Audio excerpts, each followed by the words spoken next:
আচ্ছা, প্রশ্নটা ভালো করে পড়ো।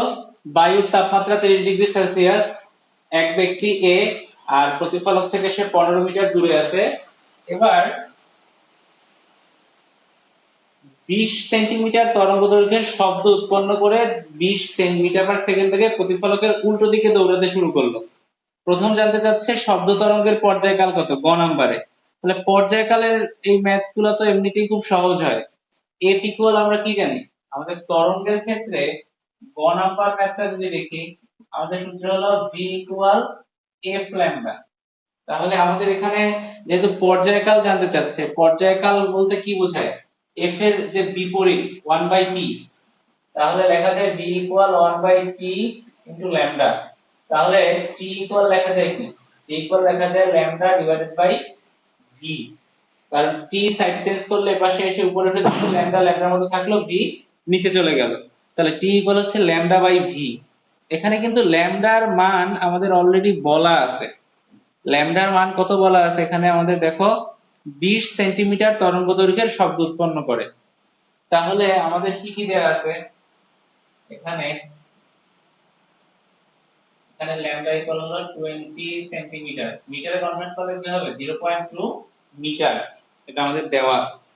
আর ভি এর মান বা বেগের মান, শব্দের বেগ, যেহেতু বলা আছে তাপমাত্রা 35°C, 35 ডিগ্রি, সরি 30°, তো 30°C তাপমাত্রায় বায়ুতে শব্দের বেগ আমাদের বের করতে হবে। সূত্র একটু আগে আমরা দেখলাম, v2 ইকুয়াল কি হবে, √t2 divided by t1 into v1। এটা ছিল আমাদের সূত্র। তাহলে যেহেতু 30°C তাপমাত্রা, 30° বলতে কি বোঝায়, 30 এর সাথে 273 যোগ করলে হবে 303, আর t1 সব সময় হয় 273, আর v1 মানে 330। যদি ক্যালকুলেশন করি তাহলে এটার ভ্যালু কত আসে, কেউ করছো, কারো করা হয়েছে?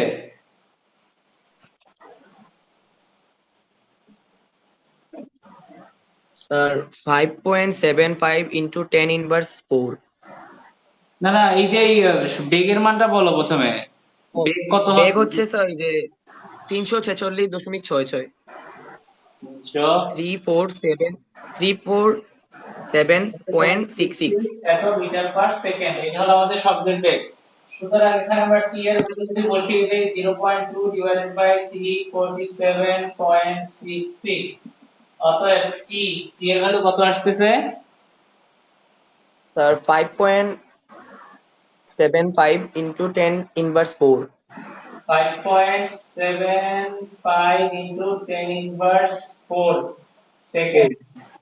তাহলে এইটাই হলো আমাদের যেটা জানতে চাচ্ছে, শব্দ তরঙ্গের পর্যায়কাল।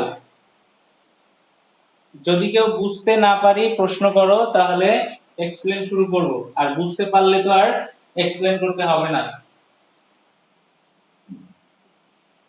বলো, কারো কি বুঝতে সমস্যা আছে?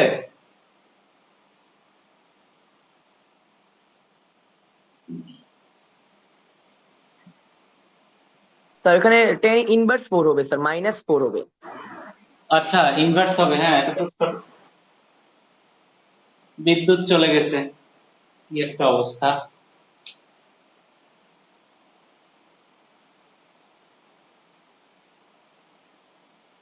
লেখা কি দেখতে পাচ্ছি? মৌনতা সম্মতির লক্ষণ, মনে হয় সমস্যা নাই, হয়তো সবাই বুঝতে পারছি। তাহলে আমরা ঘ নাম্বার প্রশ্নে চলে যাই। ঘ নাম্বার কি কেউ সলভ করতে পারছো? ঘ নাম্বার কিন্তু সলভ করতে পারা উচিত ছিল, কারণ আমরা এই টাইপের ম্যাথ আগে করছি। এখানে প্রতিফলকের বিপরীত দিকে দৌড়ানো শুরু করছে, আর আমরা করছিলাম প্রতিফলকের দিকে দৌড়াচ্ছিল। প্রতিফলকের দিকে দৌড়াচ্ছে এরকম ম্যাথ করছি, তাহলে প্রতিফলকের উল্টা দিকে দৌড়ালে সেটা তো সমস্যা হওয়ার কথা না, সমস্যা হওয়ার কথা। আচ্ছা, দেখে ফেলি, ঘ নাম্বারটা দেখে ফেলি। এটা মুছে দিলাম, মুছে দিলাম।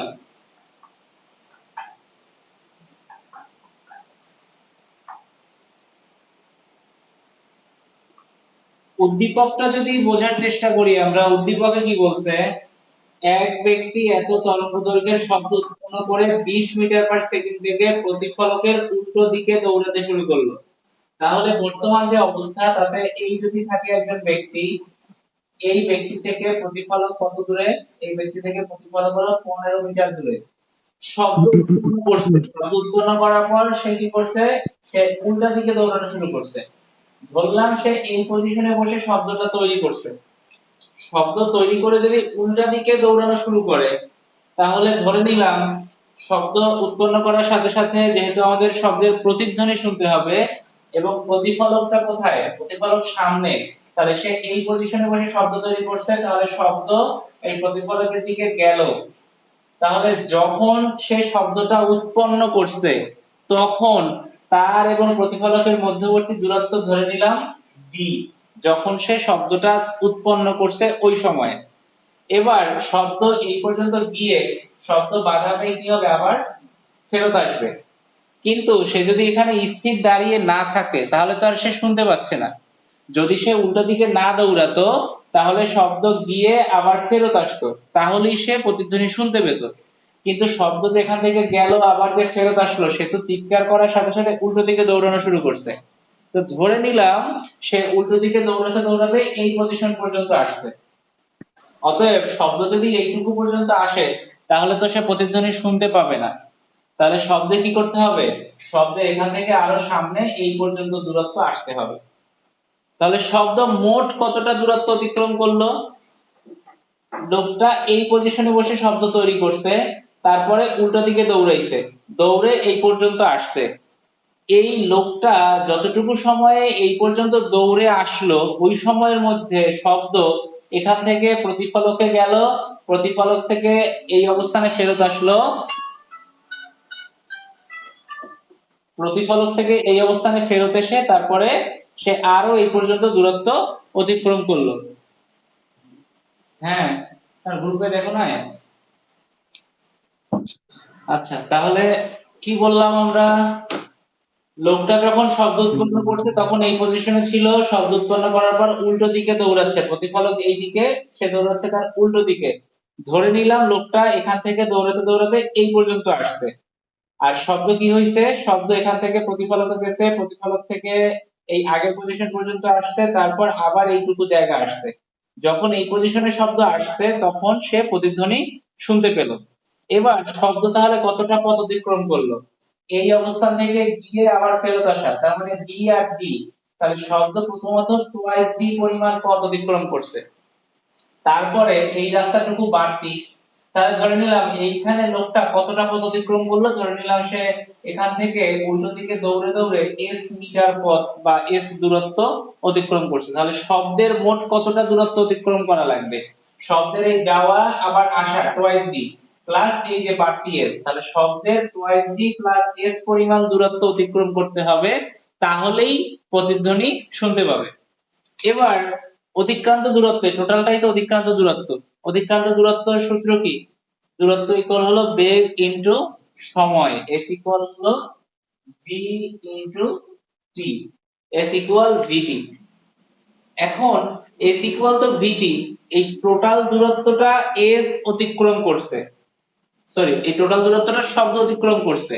এই টোটাল যে দূরত্বটা মানে উৎস থেকে যাওয়া আসা টুয়াইস d, আর লোকটা এখান থেকে এই দিকে চলে আসছে, তাহলে এই দূরত্বটাও তো শব্দের ফেরত আসতে হয়েছে। তাহলে শব্দ এই টোটাল পথ অতিক্রম করছে এবং সেই জন্য সূত্র হলো twice d plus s equal vt। এই টুয়াইস d এর মান কিন্তু আমাদের বের করা ইজি, কারণ এই যেখানে ছিল সেই জায়গা থেকে প্রতিফলকের দূরত্ব 15 মিটার, উদ্দীপকে আমাদের বলা আছে, দেখো এ থেকে প্রতিফলকের দূরত্ব 15 মিটার উদ্দীপকে বলাই আছে। বায়ুর তাপমাত্রা 30 ডিগ্রি দেওয়া, আর গ নাম্বার ম্যাথ করতে গিয়ে আমরা শব্দের বেগ 30 ডিগ্রি সেলসিয়াস তাপমাত্রায় কত তাও বের করছি টি। এ ব্যক্তি প্রতিধ্বনি শুনতে পাবে কিনা? তাহলে আমাদের দেখো ডি এর মান জানি, ভি এর মান জানি, টি এর মান বের করতে হবে। সবই আছে, শুধুমাত্র এই এস এইটা নেই। এই যে লোকটা যতটুকু দৌড়ে এই পজিশনে আসছে, উল্টো দিকে দৌড়ে যে পর্যন্ত আসছে, এই এস এর ভ্যালুটা আমাদের জানা নাই। এস এর ভ্যালুটা যেহেতু জানা নাই, এখন তাহলে কি করতে পারবো? এই এস এর ভ্যালু নির্ণয় করার জন্য কি তথ্য আছে আমাদের? দেখো আমাদের দূরত্ব সবসময় কি, দূরত্বের সূত্র সবসময় s ইকুয়াল vt। এখন এই শব্দের মোট অতিক্রান্ত দূরত্ব ভিটি, আবার এই লোকটা যে দূরত্ব অতিক্রম করছে তার সূত্রও কি ভিটি। যেন ক্রসিং না হয় সেই কারণে আমরা এখানে লিখতে পারি vs, মানে ভেলোসিটি অফ সাউন্ড। আর যেহেতু ওই ব্যক্তির কথা বলতেছে, অতএব তার জন্য যখন s ইকুয়াল vt সূত্র লিখবো সেটা কি লেখা যায়, twice d plus vt, but এখানে vmt লিখতে পারি ইকুয়াল vst লিখতে পারি। এখানে vm বলতে কি বোঝাচ্ছে, ভেলোসিটি অফ ম্যান, এই যে লোকটা বা যে ব্যক্তি দৌড়াচ্ছে, m বা p বা যাদব পারসন, তার ভেলোসিটি কত, 20 মিটার পার সেকেন্ড। তাহলে এই দূরত্বটা s ইকুয়াল vmt বা vpt যাই দিই না কেন, এই দূরত্ব, এই যে দূরত্ব নির্ণয় করব যতটুকু দৌড়ে আসছে লোকটা, সেক্ষেত্রে এই s এর পরিবর্তে vt লিখলে এই t হলো এই লোকটার বেগ, লোকটা যে বেগে দৌড়ায়, এবং লোকের কত সময় লাগছে। দেখো সময়টা কিন্তু সেম। সেম কেন, শব্দ এখান থেকে ওখানে গিয়ে আবার যখন এই পজিশনে আসছে তাতে যতটুকু সময় লাগছে, লোকটা ঠিক ওইটুকু সময়ের মধ্যেই এই পথটা দৌড়ে অতিক্রম করছে। কারণ এখানে কি বলছে, সে এত তরঙ্গদৈর্ঘ্যের শব্দ উৎপন্ন করেই দৌড়ানো শুরু করছে, তাহলে উৎপন্ন করেই যখন এইদিকে দৌড়াইছে, সে যতটুকু সময় এখান থেকে এই পজিশনে আসছে, যেহেতু শব্দের বেগ অনেক বেশি, অতএব সে এখান থেকে এখানে আসতে আসতে শব্দ ওখানে গিয়ে বাধা পেয়ে আবার এই পর্যন্ত চলে আসছে। তাহলে t এর মান কিন্তু দুইটাতেই সেম। তাহলে আমাদের এই সূত্রটা কি বুঝতে পারছি, 2t s ইকুয়াল vst। যদি কারো কনফিউশন থাকে বলো, না হলে আমরা আগাবো সামনে। মেবি নাই। ওকে, কেউ কি করছো ম্যাথটা, কি সলিউশন করছো কেউ? তাহলে আমরা সূত্র লিখে ফেলি, 2d plus s ইকুয়াল হবে vst। আবার 2d plus s এর পরিবর্তে লিখতে পারবো কি, vmt ইকুয়াল vst। তাহলে এখান থেকে আমাদের বের করতে হবে কি, আমাদের t এর ভ্যালুটা বের করতে হবে, t এর মান কত সেটা বের করব। তাহলে এই দুটাকে একদিকে নেই, vst অলরেডি আছে এখানে, এটা অফ সাইডে দিলে মাইনাস vmt, আর এটা 2d এই পাশে থেকে গেল। t যদি কমন নেই তাহলে কি হবে, t কমন নিলে t থাকবে vs vm ইকুয়াল 2d। তাহলে t ইকুয়াল হচ্ছে 2d vs vm। তাহলে 2 d এর মান হলো 15। শব্দ তরঙ্গের vs, শব্দ তরঙ্গের বেগ গ নম্বরে বের করছিলাম, কত যেন ছিল,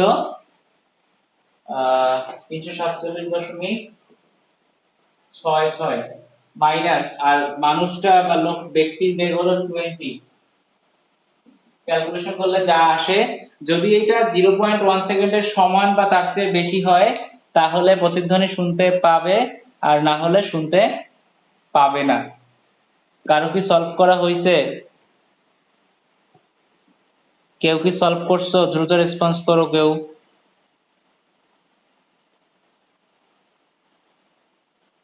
0.092 আসে স্যার। 0.092, 0.0, শুনতে পাবে না।